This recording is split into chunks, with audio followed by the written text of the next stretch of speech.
একাকী বাংলোর নিষিদ্ধ রাত। শীতের কুয়াশার চাদরে মোড়া নির্জন এক বন বিভাগের বাংলো। তরুণ অফিসার অরিন্দমকে এই বাংলোতে পোস্টিং দেওয়া হয়। জায়গাটা অদ্ভুতভাবে শান্ত, নিস্তব্ধ। তবে স্থানীয় লোকজনের মুখে মুখে একটা অদ্ভুত গুজব ঘোরে।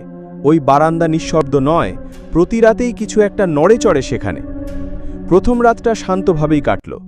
হিমশীতল বাতাস, ঝিঝি পোকার অবিরাম ডাক আর বুনো ফুলের গন্ধ, এসব ছাড়া আর কিছুই টের পেল না অরিন্দম।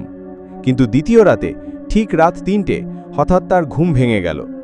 দরজার নিচ দিয়ে যেন কুয়াশার মতো কিছু একটা তার ঘরের মধ্যে ঢুকে এলো।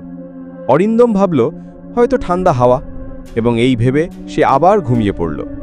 তবে তৃতীয় রাতটা, সেই রাতটা সব কিছু বদলে দিল। ঘড়িতে তখন ঠিক রাত ৩টে। হঠাৎ অরিন্দম শুনতে পেল বারান্দায় কার যেন পায়ের টুপটাপ শব্দ।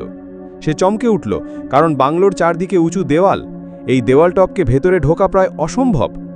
ভয়ে তার বুক কাঁপছে, কিন্তু সে কোনো মতে সাহস করে দরজা খুলে বাইরে পা রাখল। চারদিকে শুনশার নীরবতা, শুধু ঘন কুয়াশার আস্তরণ, আর তার মধ্যে আবঝা দেখা যাচ্ছে একটা লাল শাড়ির আঁচল যেন বাতাসে হেলে পড়েছে সামনের দিকে। কে আছেন?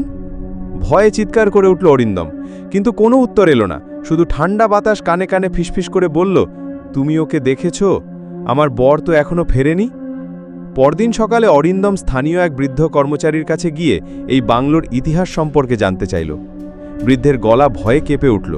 সে ধীরে ধীরে বলল, 10 বছর আগে এই বাংলোতেই থাকতেন বনকর্মকর্তা অনিরুদ্ধবাবু।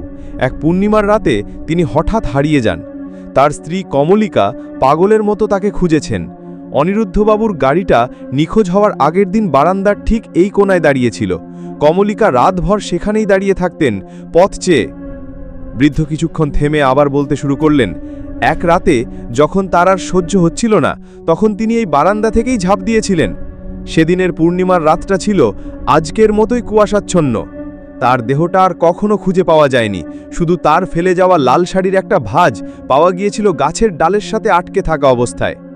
এই বলে বৃদ্ধ তার ফিসফিস করে বলল, কমলিকার আত্মা আজও সেই বারান্দায় ঘোরাফেরা করে। ঠিক রাত ৩টের সময় সে একই কথা বলে, তুমি ওকে দেখেছ? আমার বর তো এখনো ফেরেনি। এই কথা শুনে অরিন্দমের হাত পা ঠান্ডা হয়ে গেল। সে আর এক মুহূর্তও ওখানে থাকতে পারল না। দ্রুত নিজের জিনিসপত্র গুছিয়ে সে বাংলো ছেড়ে চলে যেতে লাগল। বাংলোর ফটক দিয়ে বেরিয়ে আসার সময় সে একবার পেছন ফিরে তাকালো। সে দেখল বারান্দার এক কোনায় একটা লাল শাড়ির ভাঁজ। সেই ভাঁজটা ধীরে ধীরে কুয়াশার মধ্যে মিলিয়ে যাচ্ছে, যেন কেউ তাকে বিদায় জানাচ্ছে। আর ঠিক তখনই একটা চাপা ফিসফিসানি তার কানে এলো, ফিরে যেও না অরিন্দম, ও আজ রাতে আসবে, ওর প্রতিশোধ নেওয়া বাকি আছে।